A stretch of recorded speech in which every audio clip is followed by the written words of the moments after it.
Hello everyone, कैसे हो आप लोग। मैं फिर से एक वॉल आर्ट बना रही हूँ, लेकिन इस बार वो टेम्पररी टाइप वॉल आर्ट है जिसको मैं बाद में रिमूव भी कर सकती हूँ। तो लेट्स सी कैसा लग रहा है मेरा art work. So guys, wall art बनाने के लिए मैं कलरफुल चार्ट पेपर्स यूज़ कर रही हूँ और कुछ पेंटिंग्स मैंने बना रखी थी, उन्हें मैं इस वॉल आर्ट में यूज़ करूँगी। और क्योंकि पेंटिंग्स फ्रेम नहीं है और आप इन्हें वॉल पे लगाते हैं अगर, तो ये ख़राब हो जाती हैं, तो उसके लिए मैंने इनको एक पॉलीथीन कवर से कवर कर दिया है। ये फोल्डर आता है, ये किसी भी स्टेशनरी पे मिल सकता है इजीली।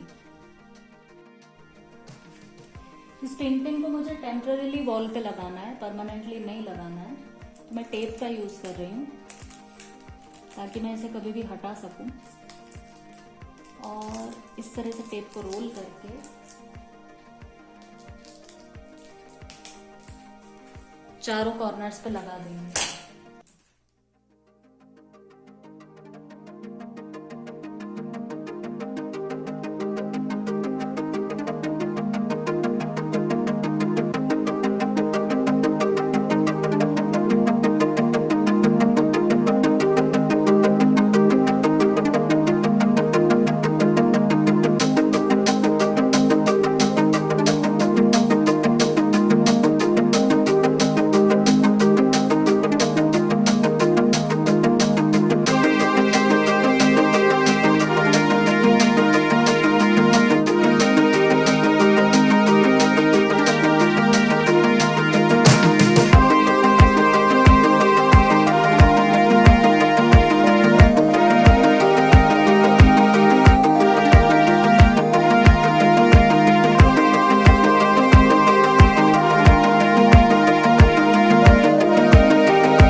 मेरा आर्टवर्क कैसा लगा मुझे कमेंट करके ज़रूर बताएं, और वीडियो को लाइक करें if you like it, and please subscribe.